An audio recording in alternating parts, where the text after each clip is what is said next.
সবাইকে আমন্ত্রণ। Clemon beyond the গ্যালারিতে হাজির হয়ে গেছি আমি রেজওয়ানুজ্জামান। আর আজকে আমাদের সঙ্গে অতিথি হয়ে আছেন বাংলাদেশের সাবেক অধিনায়ক, সাবেক ক্রিকেটার খালেদ মাসুদ পাইলট। স্বাগত জানাচ্ছি আপনাকে। ধন্যবাদ আপনাকে রেজন ভাই। খালেদ মাসুদ পাইলটের সঙ্গে ক্রিকেট নিয়েই কথা হবে, বুঝতেই পারছেন। তবে সেই বিষয়টা হচ্ছে যে আসলে অস্ট্রেলিয়া সফরে যাচ্ছে বাংলাদেশ দল ঠিক 23 বছর পর টেস্ট খেলতে, যেটা বাংলাদেশের ক্রিকেট ইতিহাসের জন্য একটা বড় ঘটনা। এবং সেই 2003 সালে সবশেষ সিরিজ হয়েছিল, সেই সিরিজে পূর্ণ শক্তির অস্ট্রেলিয়ার বিপক্ষে খেলেছিল বাংলাদেশ, একবারই অস্ট্রেলিয়া মিশনে গিয়েছিল। সেই সিরিজটার সঙ্গে এবারের সিরিজটা তুলনা করবেন খালেদ মাসুদ পাইলট, সাক্ষী তিনি। এবং আমরা কথা বলবো যে এবার অধিনায়ক বদল হচ্ছে আরও একবার বাংলাদেশের ক্রিকেটে। 3 অধিনায়ক তত্ত্ব থেকে 2 অধিনায়ক তত্ত্বে ফিরে আসছে বাংলাদেশ। আজই ক্রিকেট বোর্ডের সভায় সে বিষয়ে সিদ্ধান্ত হতে পারে। এইসব বিষয়ে কথা হবে। আপনারাও চাইলে অংশ নিতে পারেন আমাদের এই আয়োজনে। ফোন করতে হবে স্ক্রিনে দেখানো নম্বরগুলোতে। যে কোনো প্রশ্ন অথবা মতামত আমাদের সঙ্গে আপনারা শেয়ার করতে পারেন।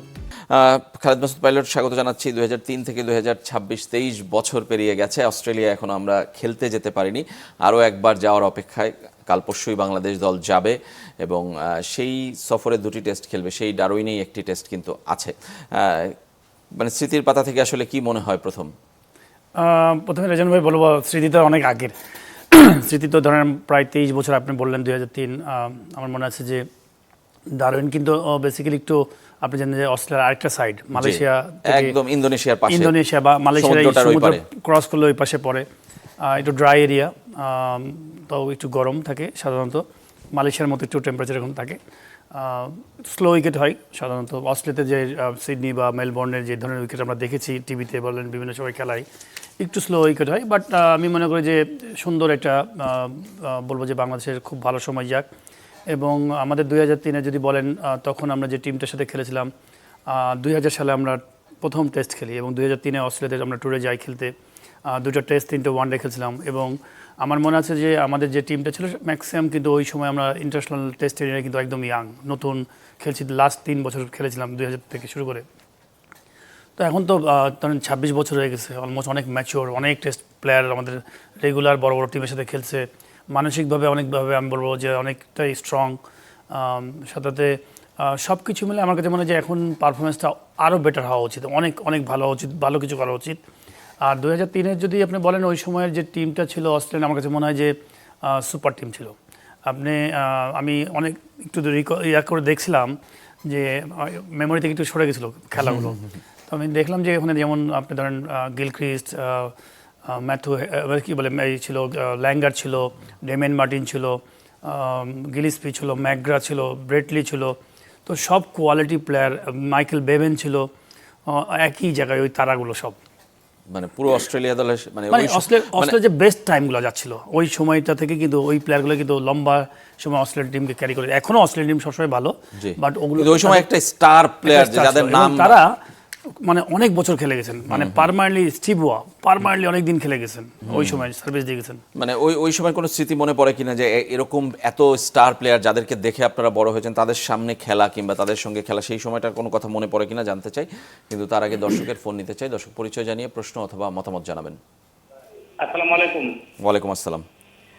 রেজন ভাই, আমি হাফেজ ইকবাল, নাগাইশ ব্রাহ্মণপাড়া, কুমিল্লা থেকে বলছি। জি বলেন। ভাইয়া, আমি খালেদ মাসুদ ভাইয়ের কাছে একটা প্রশ্ন রাখছি। জি। যে আমরা আসলে বাংলাদেশের ক্ষেত্রেই মনে হয় একটু বেশি দেখি যে ঘন অধিনায়ক পরিবর্তন করে। আমরা বহির্বিশ্বের দিকে যদি তাকাই, তো একজন অধিনায়ক অন্তত পক্ষে 3 বছর, 4 বছর, 5 বছর, 2 বছরের একটা কন্টিনিউ করে। এখন আমরা যদি কয়েকদিন পর অধিনায়ক বদল করতে যাই, তাহলে আমাদের টিমের যেই ভারসাম্যটা সেটা কি রক্ষা করা যায়? আর আন্তর্জাতিক প্ল্যাটফর্মে যে আমরা পারফরমেন্স করব, ওইটার উপরে আমাদের কতটুকু প্রভাব পড়ে, এটা কি আমাদের ক্রিকেট বোর্ড একবারও চিন্তা করে দেখছে? আমি যে কোনো একটা কাজ করব, আমি ভেবে চিন্তে এমন একটা টার্গেট নিয়ে করবো যেটা আমার অন্তত 5 বছর, অন্তত 3 বছর, এরকম মেয়াদে কি বাংলাদেশ ক্রিকেট বোর্ড আদৌ কখনো তারা ভেবে দেখছে বা এটা কোনো পরিকল্পনা আছে কিনা?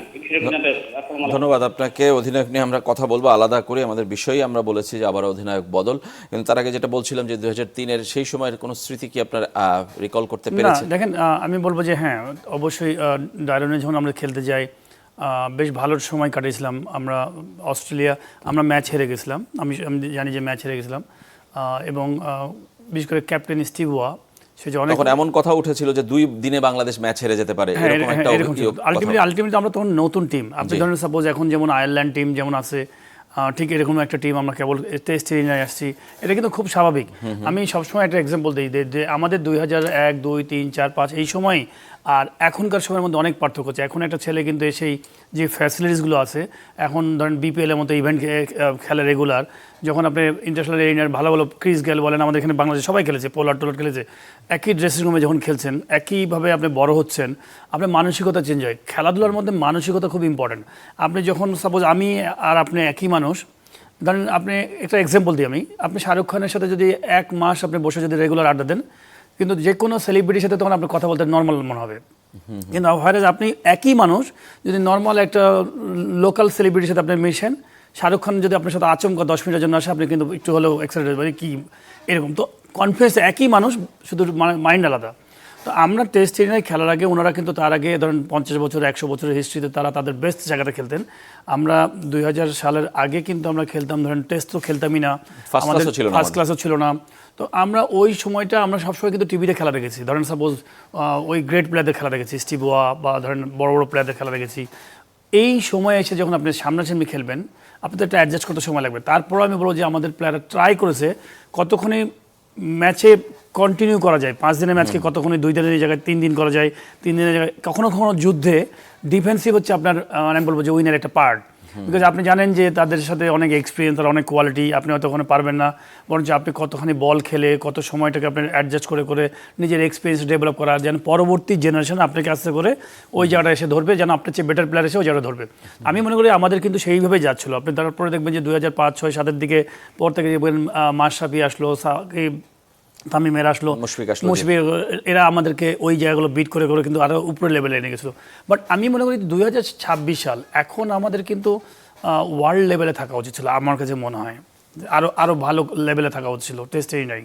আচ্ছা, মানে 26 বছরের যে টেস্ট যাত্রা সেখানে কিন্তু বরং আমরা এই সিরিজটা নিয়ে আরও চিন্তিত, কারণ আপনি জানেন যে নাহিদ রানাকে আমরা পাচ্ছি না, শরীফুলকে আমরা পাচ্ছি না, লিটন দাসকে আমরা পাচ্ছি না ইনজুরির কারণে, এবং একসাথে এতগুলো প্লেয়ার ইনজুরিতে পড়ায় বাংলাদেশের স্কোয়াড গড়াটাই একটা চ্যালেঞ্জের মুখে ছিলেন নির্বাচকরা। তারাও স্বীকার করেছেন যে তারা আসলে সেরা দলটা দিতে পারেনি। সেই জায়গায় এবারও 2003-এর মতোই পরিস্থিতি আসলে দাঁড়ায় কিনা সেটাও কিন্তু একটা প্রশ্ন। দেখেন, ইনজুরি পার্ট অফ স্পোর্টস, আপনি যে কোনো আপনি স্পোর্টসে কিন্তু ইনজুরি থাকবেই।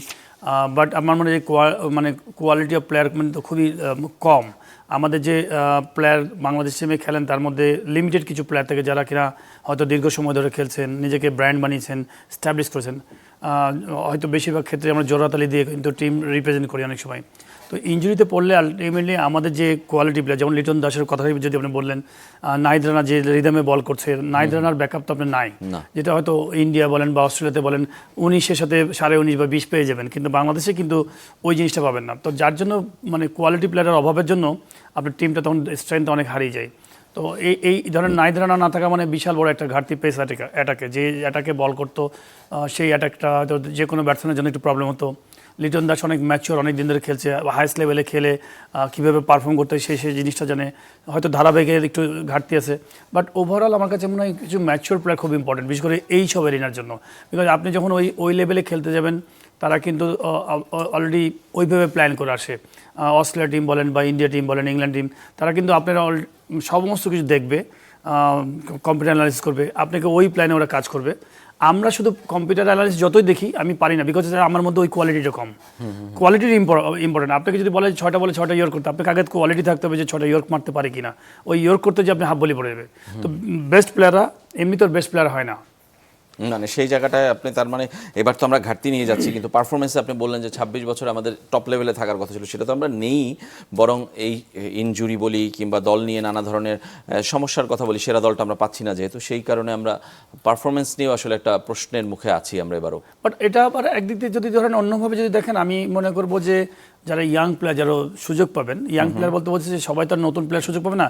হয়তো কেউ হয়তো ন্যাশনাল টিমে ছিল, বাদ পড়েছে 6 মাসের জন্য, কেউ হয়তো একটা সিরিজের জন্য বাদ পড়েছে, তারা যদি যারা সুযোগ পাবে তাদের জন্য কিন্তু ভালো একটা অপরচুনিটি। দেখবেন অনেক সময় অনেক প্লেয়ার থাকে যে একটা প্লেয়ার একটা সুযোগ পেয়েছে, নিজেকে আবার মেলে ধরে ফেলেছে যে ওই জায়গাটা ন্যাশনাল টিমের ওই এনভায়রনমেন্টটাকে ধরে ফেলে, অ্যাডাপ্ট করে ফেলে। তো এটা যারা ইনজুরিতে পড়েছে, যারা আসবে তাদের জন্য আমি মনে করি একটা গুড লাক, যে তারা যেন এখান থেকে বেস্ট পারফরমেন্স করে নিজেকে আবার ধরে যেন বাংলাদেশ টিমে আসতে পারে।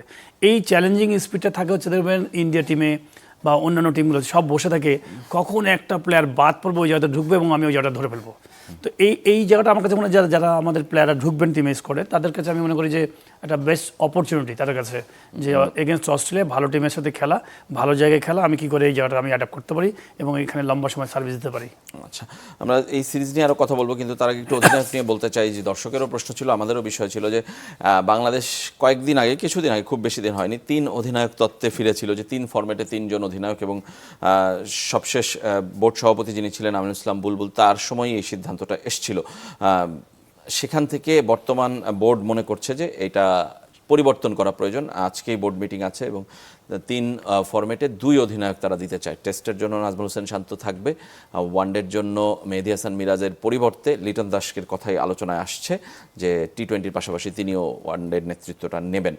প্রথমে 3 অধিনায়ক তত্ত্ব থেকে সরে আসা এবং দর্শকের প্রশ্ন যে আমরা আসলে কেন স্টিক থাকতে পারি না কোনো একটা প্ল্যানে, এবং একজনকে আসলে একটা স্বাধীনতা দিয়ে নির্দিষ্ট সময় দায়িত্ব দিতে পারছি না। প্রথমেই ভাইয়া যিনি কোশ্চেন করেছিলেন আমি তাকে ধন্যবাদ জানাই যে সুন্দর একটা কোশ্চেন করেছেন, যে 3 ফরম্যাটের 3টা অধিনায়ক আমরা বা লম্বা সময় যেন কেন করি না, যে একটা প্লেয়ারকে ধরেন 3 বছর 5 বছর 10 বছর কেন রাখি না ক্যাপ্টেন। প্রথমে বলবো যে আমাদের দেশের প্লেয়ারদের ধারাবাহিকতাটা খুবই কম পারফরমেন্সের। আপনি ধরেন পারফরমেন্সটা খুবই ইম্পর্টেন্ট, অ্যাট দ্য এন্ড অধিনায়ক যদি পারফর্ম না করে তাহলে কিন্তু খুব ডিফিকাল্ট হয়। তো আমাদের প্লেয়ারদের মধ্যে দেখবেন যে ধারাবাহিকতার জায়গাটা খুবই কম। আপনি যদি দেখেন আমরা সাকিবদের কথাই বলি, আমাদের মুশফিকের কথা বলি বা তামিমের কথা বলি, তারা কিন্তু স্টেবল প্লেয়ার ছিল, যে ঢুকেছে টিম থেকে আর বেড়ায় না এবং পারফর্ম করে ছিল, এমন না যে ব্যাকডোর দিয়ে আসছে, পারফর্ম করে করে করে করে নিজেকে তৈরি করেছে। তো এইরকম পারফরমেন্সটা কিন্তু বর্তমান টিমে 2-1 প্লেয়ারের মধ্যে আছে যারা হয়তো আছেন, কিন্তু average performance in and out হওয়ার মতো, কখনো কখনো বাদ দিলে টেরও পাবেন না যে এই প্লেয়ারটা বাদ পড়লে কোনো সমস্যা হবে টিমের, বোঝা যায়। আমি মনে করি আমাদের দেশে ওই কোয়ালিটি প্লেয়ার এখনও কিন্তু, যে ওনার সাথে আমি এই জন্যই বলবো যে কোয়ালিটি প্লেয়ারের সংখ্যার খুব অভাব, যে আপনি লম্বা সময় যাকে নিয়ে চিন্তা করবেন যে না এই লোকটা 10 বছর পারফর্ম করে 10 বছর লিড দিবে, তো এই জায়গাটার সংখ্যাটা খুবই কম। যেমন ধরেন আপনি ইন্ডিয়া টিমে 11 জন প্লেয়ারের কোয়ালিটি যেটা, তার ব্যাকআপে ফাস্ট বোলার যদি ধরেন 3টা থাকে, আরও 5টা ফাস্ট বোলার কাছাকাছি ফাস্ট বোলার সুযোগ পাচ্ছে না। হ্যাঁ, উইকেট কিপার হয়তো 1জন কিপিং করছে, 3টে উইকেট কিপার পেছনে লেগে আছে লাইনে, 2টা স্পিনার খেলছে, দেখবেন যে আরও 5টা স্পিনার বেঞ্চে বসে আছে, আরও সেকেন্ড টিম থার্ড টিম বসে আছে যারা ওই সমানে সমানে খেলাবে। ইন্ডিয়ান 3টা টিমের মধ্যে যদি খেলা হয়, টিম 1, টিম 2 এবং 3 মধ্যে খেলা হয়, কে চ্যাম্পিয়ন হবে ওদের মধ্যে কে জিতবে বলা কঠিন, because it's quality of player বলবো।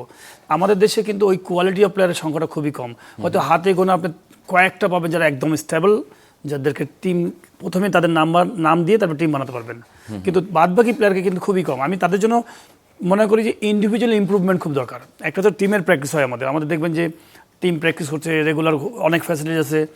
ইন্ডিভিজুয়াল ইমপ্রুভমেন্ট, যে আমি নিজেকে ন্যাশনাল টিমে ঢুকাইছি, 10 বছর আগে যেমন ছিলাম আমি বলবো যে 10 বছর পরে একই অবস্থায় আছি, তাহলে তো আমি ওই জায়গাতে পৌঁছাতে পারলাম না। তো ইন্ডিভিজুয়াল ইমপ্রুভমেন্ট, ধরেন সাপোজ এক্সাম্পল, আমি কাউকে মানে রাগ করে না, আমি তাদের কাছে অনেক বেশি আশা করেছিলাম বা করি। ধরেন সৌম্য সরকারের কথা বলেন আপনি, ধরেন না হলে 10 বছর আগে বা 12 বছর আগে চান্স পেয়েছে বাংলাদেশ টিমে। সৌম্য সরকার যে কোয়ালিটি ছিল তাতে আমার মনে হয় যে সৌম্য সরকারের এখন ওই লেভেলের একটা প্লেয়ার হওয়া ছিল, যে এই ন্যাশনাল টিমের এত ট্যুর, এত ফ্যাসিলিটিস, এত কোচ, এত কিছু, নিজেকে নিয়ে টেকনিক্যালি আপনাকে ওই লেভেলে যাওয়া ছিল। ঠিক এরকমই ধরেন ম্যাক্সিমাম খেলোয়াড়গুলোকে নিজেদের শুধু ক্রিকেট বোর্ড দেবে না, নিজেকেও আমাকে চিন্তা করতে হবে যে আমি হাইস্ট লেভেলে খেলার জন্য আমাকে নিজেকে ওইভাবে তৈরি করতে হবে, মেন্টালি ফিজিক্যালি সব কিছু দিয়ে। মানে আমি ধ্যান জ্ঞান থাকবে আমার ওটার বিষয়ে। কয়টা ইন্ডিয়ান প্লেয়ারকে দেখেছেন আপনি যে ওদের খেলার মধ্যে ভুল দেখা যায়, কয়টা মানে ওই খেলাগুলো কোয়ালিটি খেলে তো তারা। তো আমার কাছে মনে হয় এটা একটা বড় একটা প্রবলেম হচ্ছে, আমাদের ডোমেস্টিকটাও একটা খুব বড় দুর্বলতা, আমাদের ডোমেস্টিক থেকেও তারা কোয়ালিটি ডোমেস্টিক খেলে না, যার জন্য হয়তো দেখা গেলো যে ওই কোয়ালিটি ট্রেনিংটা পায় না। এবং সৌম্য সরকারের কথা বলছেন যে সৌম্য সরকার কিন্তু আবারও সেই অস্ট্রেলিয়া সফরেই সুযোগ পেয়েছে, শুধুমাত্র আমি বললাম প্লেয়ার সংকট এবং ইমপ্রুভমেন্টের জন্য। বামহাতি ব্যাটার হিসেবেই তিনি সুযোগ পেয়েছেন, মানে সে ওই লেভেলে কোনো ধারাবাহিক পারফর্ম না করেও জাতীয় দলে আবারও ফিরেছেন। বাংলাদেশের প্লেয়ারের সংকটের আসলে উদাহরণ সৌম্য সরকার একটা নিজেই। আরও কথা বলবো আপনার সঙ্গে খালেদ মাসুদ পাইলট। একটা ছোট্ট বিরতি নিতে হচ্ছে আমাদের ক্লেমন বিয়ন্ড দ্য গ্যালারিতে, ফিরছি একটু পরেই।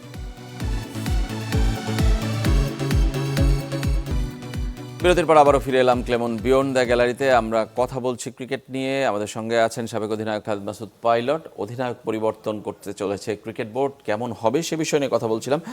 খালেদ মাসুদ, বিরতির আগে আপনার প্লেয়ারদের নিয়ে বলছিলেন যে কোয়ালিটি প্লেয়ার নেই, যেই কারণে আসলে কারো উপর লং টার্মে আস্থা রাখা যাচ্ছে না কিংবা যায় না। কিন্তু 3 অধিনায়ক 3 ফরম্যাটে, সেটা আপনি আসলে কিভাবে দেখেন? নাকি 3 ফরম্যাটে একজনই অধিনায়ক, নাকি 2 জন অধিনায়ক? আপনার ব্যক্তিগত ভাবনাটা আসলে কেমন জানতে চাই।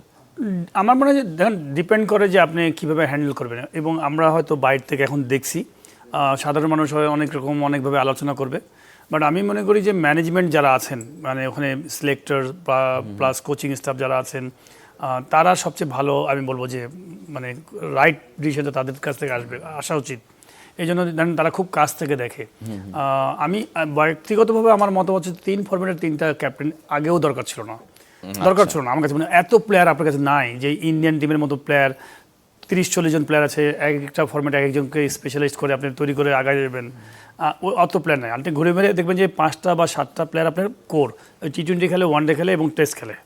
তো আমার মনে হয় এইখানে 2টা ফরম্যাটে আনাম, যেমন হয়তো 3টা ফরম্যাটের মধ্যে 2 অধিনায়ক থাকলে ভালো, একটু রিল্যাক্স করানো। হয়তো টেস্ট যিনি আছেন সে শুধু টেস্ট নিয়ে ভাববে, হয়তো এমনি ওয়ানডে খেলবে বা T20 খেলবে রিল্যাক্স থেকে। আবার হয়তো যিনি হয়তো T20 বা ওয়ানডে হলেন, উনি হয়তো টেস্ট রিল্যাক্স মোডে খেলবেন। এরকম হলে ভালো, মানে একটু ফ্লেক্সিবল, বিকজ এখন সুযোগ আছে, সময় আছে। আগে একটা ক্যাপ্টেনই কিন্তু সব ফরম্যাটই করতেন, তো যেহেতু এখন অপরচুনিটি আছে আপনার, তো সেই ক্ষেত্রে একটু ক্যাপ্টেনকে একটু মাঝে মাঝে ফ্রি করে দেওয়া, যে ঠিক আছে আপনি টেস্টে আছেন, ওয়ানডে T20 আপনি শুধু রিল্যাক্স আপনি এনজয় করেন খেলাটা। আবার যিনি টেস্টে ওয়ানডে এবং T20 তারা টেস্টে এনজয় করুক। তো এইখানে আমরা বলবো যে ক্যাপ্টেন্সিটা 3 ফরম্যাটেই করতে পারেন যদি কোয়ালিটি থাকে, না থাকলে আপনি 2টা করতে পারেন, 2 জনকে ক্যাপ্টেন করতে পারেন। আর আমি একটু আগে আপনাকে অফেয়ারে বলছিলাম যে দেখেন, ক্যাপ্টেন হওয়ার জন্য কিছু যোগ্যতা লাগে, কিছু কোয়ালিটি লাগে। এটা হচ্ছে অফ দ্য ফিল্ড, একটা হচ্ছে ইন দ্য ফিল্ড, একটা অফ দ্য ফিল্ড। একটা হচ্ছে মাঠে পারফর্ম করছেন, মাঠের মধ্যে হয়ে গেল। অফ দ্য ফিল্ডেরও কিন্তু পারফরমেন্স আছে। আপনি দেখবেন যে নিজেই প্রেস কনফারেন্স, ধরুন বাংলাদেশ টিমে 20 জন স্কোয়াডের প্লেয়ার আছে, যখন আপনি ইন্টারভিউ নেবেন তখনই আপনি বুঝতে পারবেন তার ডেপথ কেমন, নলেজ, ক্রিকেটিং নলেজ কেমন। আপনি ইন্ডিয়ান ম্যাক্সিমাম প্লেয়ার যারা ফার্স্ট ক্লাস খেলেন এবং যারা IPL খেলেন, তাদের আপনি 1-to-1 ইন্টারভিউগুলো দেখবেন, ফলো করবেন, তারা কত ডেপথে কথা বলেন, ক্রিকেটের নলেজ নিয়ে কথা বলেন, ফিলোসফি নিয়ে কথা বলেন। তারা, আমি খারাপ সেন্সে বলছি না, ভালো সেন্সে বলছি, এটা আমাদের জন্য। আমরা কিছু হলে দেখবেন যে আগেই আমরা কিন্তু একটা আমাদের ধার্মিক একটা পরিচয় দিয়ে কোনো রকম থ্যাংক ইউ দিয়ে পালাই যায়, আলহামদুলিল্লাহ, ভেরি গুড, খুব ভালো হয়েছে, ইনশাল্লাহ ভালো করবো, এতটুকুই। কিন্তু আলটিমেটলি যে আপনার ভিতরের যে আরো ডেপথ আছে, সেটা কেন ব্যর্থ হলো কিংবা কেন সামনে কি প্ল্যান, মানে সেইগুলো কারণে হলাম, কি জন্য হলাম, ডিটেলস ভিতরে যাওয়া, সেটা খুব কম খেলার মধ্যে আমাদের, আমার কাছে মনে হয় ওই পড়ালেখাটা খুব কম। ব্যতিক্রম আমার মনে হয় যে সাকিব আল হাসান, তার ডেপথ নলেজ, উনি তো ধরেন গ্রেট প্লেয়ার। আমাদের অনেক প্লেয়ার আছে এই নলেজ, এরকম টাইপের অনেক প্লেয়ার আছে, যেমন ধরেন এই মুশফিক বলেন, মাহমুদ বলেন, তারপর ধরেন তামিম বলেন, মাশরাফি বলেন। হ্যাঁ, ইনারা এখন বর্তমানে যারা খেলছে আমি তাদের নাম বললাম না, অনেকেই আছে ভালো ভালো নলেজ। এই নলেজটা থাকা খুব ইম্পর্টেন্ট। শুধুমাত্র ক্রিকেটে আপনি মাঠে খেললেন আর আপনি কিছুই জানেন না, কিন্তু এই জন্যই তো আপনি খেলা ফলো করতে হবে, অন্যান্য মানুষের কথাগুলো ফলো করতে হবে, কে কী বলছেন, কী জন্য নিচ্ছেন, কেন একটা স্লিপসের জায়গায় 2টা স্লিপস নিচ্ছেন। আমি ফিল করছি কিন্তু বলতে পারছি না, তো এটাও তো ইম্পর্টেন্ট। আপনাকে বলতেও হবে, ফিলও করতে হবে যে না কেন নিচ্ছি, কী জন্য নিচ্ছি। বিকজ দিন শেষে অ্যাট দ্য এন্ড আপনাকে তো অঙ্ক তো মেলাতে হবে। আপনি যদি অঙ্কতে যদি না মেলাতে পারেন তাহলে রেজাল্ট আসবে না। তো আপনাকে 100 মার্কস নিতে হবে। তো 100 মার্কসে কীভাবে প্লাস মাইনাস করে করে করে যে আপনি 100-এ যে পৌঁছাবেন সেটা তো তৈরি করতে হবে। একটা প্লেয়ারকে আমি আউট করবো, ডিপ স্কোর লেগে মিড উইকেটে কীভাবে নিলাম, কেন নিলাম, কী জন্য নিচ্ছি, সেই অ্যানালাইসিসগুলো তো করতে হবে। তো এই অ্যানালাইসিসগুলো দেখবেন যে ইন্ডিয়ান প্লেয়াররা যে ইন্টারভিউগুলো দেয়, তারা অনেক সময় কমেন্ট্রিতে বলে, দেখবেন অনেক ইয়াং প্লেয়াররা দেখবেন কমেন্ট্রিতে এসে বলে যে এটা ওখানে নিলে ভালো, এটা এই করেছে। মেন্টাল গেম, আপনি মেন্টালি কীভাবে আগেই থাকবেন। আমার কাছে এই জন্য বললাম যে আমার মনে হয় খুব বেশি, আমার মনে হয় অত অপশন নাই আমাদের 3টা ফরম্যাটে 3 জন ক্যাপ্টেন। 2 অধিনায়ক তত্ত্বের পক্ষে আপনি, এবং সেখানে আমরা দেখছিলাম যে নাজমুল হোসেন শান্ত টেস্টে আছেন, তাকে সেখানেই রাখা হবে। লিটন দাস T20-তে আছেন, সেখানেই থাকবেন। মেহেদী মিরাজের ওয়ানডে ফরম্যাট নিয়ে একটু প্রশ্ন আছে, এবং জিম্বাবুয়ে সিরিজের পর আরও বেশি প্রশ্নগুলো উঠেছে। এবং আমি ওই ভাইয়ার কথাতে শুধু বলি যে আসলে আমাদের ওই কোয়ালিটি পারফরমেন্সের অভাবের জন্যই কিন্তু ক্যাপ্টেনরা অনেক সময় বড় দিনের জন্য ক্যাপ্টেন্সি করতে পারে না, পরিবর্তন হয়ে যায় সেই জায়গাটায় হয়। আপনি বলছিলেন একটা সময় যে ঘরোয়া ক্রিকেট বাংলাদেশের খুব বেশি কম্পিটিটিভ না, সেই কারণে একটা সময় প্রিমিয়ার লিগ নিয়ে অনেক কম্পিটিশনের কথা বলা হতো, কিন্তু এখন কি সেখানেও প্রিমিয়ার লিগেও কি কমে গেছে কিনা জানতে চাই। এবং আবারও শুনছি যে ঘরোয়া ক্রিকেট কাঠামো আবারও পুরোপুরি ঢেলে সাজানোর চেষ্টা চলছে, নানাভাবে টুর্নামেন্টগুলোকে একসাথে সমন্বয় করার চেষ্টা চলছে, বিসিএলকে পরিবর্তন করা হবে, এনসিএল এর নাম পরিবর্তন হবে, বিপিএল এই বছর নাও হতে পারে যেহেতু ভালো দল পাওয়া যাচ্ছে না। সব কিছু মিলে আপনার কি মনে হয় যে ঘরোয়া ক্রিকেটটা আসলে নতুন করে ঢেলে সাজানোর যে চিন্তা চলছে? মানে আমার কাছে মনে হয় সবচেয়ে মানসিকতা বদলাতে হবে, মানে আমাদের মানসিকতা, ম্যানেজমেন্টের মানসিকতা ইম্পর্টেন্ট হচ্ছে যে আপনি কি আসলে ভালো কিছু করতে চান। যদি করতে চান তাহলে আপনার প্রচুর হ্যান্ডস আছে, প্রচুর মানে ওই জায়গাগুলো আছে। আমার মনে হয় যে দেখেন 12টা টিম নিয়ে যখন আমরা ঢাকা লিগ খেলি, আমাদের মেন তো ঢাকা লিগ, ঢাকা লিগে যখন 12টা টিমে খেলা, আপনার বাংলাদেশ টিমের কোয়ালিটি প্লেয়ার তো এমনি সংখ্যা কম, ওয়ার্ল্ড ক্লাসে যদি আপনি চিন্তা করেন। এই 12টা ন্যাশনাল টিমের বা 20টা যদি ন্যাশনাল টিমের প্লেয়ার যদি 12টা টিমে আপনি চলে যাই, বাদবাকি কি প্লেয়ার থাকছে যে প্লেয়ারের দিয়ে আপনি ওই অস্ট্রেলিয়ার সাথে খেলবেন, ইংল্যান্ডের সাথে খেলবেন বা ইন্ডিয়ার সাথে খেলবেন। তো প্রথমে তো আপনি অনেক নিচের দিকে চলে গেছেন। তো টিমের সংখ্যাটা খুব কম থাকলে ভালো ছিল আমার কাছে মনে হয় প্রিমিয়ার লিগের সংখ্যাটা, যদিও এটা ক্লাবের ব্যাপার, তাদের ব্যাপার, বাট ডোমেস্টিকে ঢেলে সাজাতে হবে। শুধু ডোমেস্টিক ঢেলে সাজালে হবে না, সাজাতে পিছনে যারা ব্যাকবোন থাকবেন তাদেরও এরকম নলেজ থাকতে হবে ক্রিকেটের, যে তাদেরকে সাপোর্ট দেওয়া। ধরেন আপনি রিজিওনাল ক্রিকেট করলেন, ধরেন সাপোজ কথা হচ্ছে খুলনা টিমে যিনি খুলনা টিমটা যেটা চালাবেন, যারা এনসিএল হোক বা বিসিএল হোক, তো খুলনা টিমে ম্যানেজমেন্টও ওরকম থাকতে হবে যারা পেশাদারিত্বের কাজ যেন শেখাতে পারে প্লেয়ারদেরকে। বিকজ দিন শেষে তো প্লেয়াররা যখন আপনি থাকে না, একটা আর্মি কী করে হয়, একটা আর্মি যখন ক্যাডেট কলেজে আপনি পড়বেন, আপনি যখন ক্যাডেট কলেজে পড়তে পড়তে আর্মি হয়ে বড় একটা অফিসার হয়ে বেড়াবেন, আপনি চিরজীবনটা কিন্তু ডিসিপ্লিন হয়ে বেড়াবেন। আপনি যখন যেখানেই যাবেন তখন ওরকমভাবে ডিসিপ্লিন থাকবেন। তো ক্রিকেট লাইফটাও এরকম, আপনি যখন কালচারটাও এরকম, আপনি যখন পুরো ম্যানেজমেন্ট সিস্টেমটাকে আপনি কোনোভাবে মানে করবেন প্রফেশনাল হতে, তখন প্রফেশনাল চিন্তাভাবনা হবে। ওই তখন নিবেদিত প্রাণ যারা ভাববেন এবং করবেন, ইমপ্লিমেন্ট করবেন। আমাদের দেশে আমি মনে করি যে প্রচুর ট্যালেন্ট আছে ক্রিকেট প্লেয়ার, প্রচুর বঞ্চিত, অনেক খেলোয়াড় বঞ্চিত, রাইট জায়গাতে খেলার সুযোগ পাচ্ছে না, মানে বিশেষ করে এজ লেভেলগুলো থেকে রাইট জায়গায় খেলার সুযোগ পাচ্ছে না, মানে সেই জায়গাটায় একটা দুর্বলতা। কোচিংয়ের আপনি যদি দেখেন, আমাদের 26 বছর already test playing country, quality আপনি কোচ পাবেন না। যদি যে পরিমাণ খেলোয়াড়ের সংখ্যা গোটা বাংলাদেশে হয়েছে, আমি মনে করি যে সেই পরিমাণ কোচ তৈরি করে দিতে পারি না লেভেল 2, লেভেল 3 বা লেভেল 1, মানে প্লেয়ারের বিভাগে ছড়াই দেওয়া। প্লেয়ারের বাইরে অন্য জায়গাগুলোতেও সমস্যা রয়েছে, অনেক জায়গা, ওই জায়গাগুলো সব নিয়ে ডেভেলপ। সময় আসলে শেষ, আমরা এই বিষয়ে নিশ্চয়ই একদিন আপনার সাথে আরও বিস্তারিত কথা বলার চেষ্টা করব। আজকের মতো এখানেই বিদায় নিচ্ছি, সবাই ভালো থাকবেন।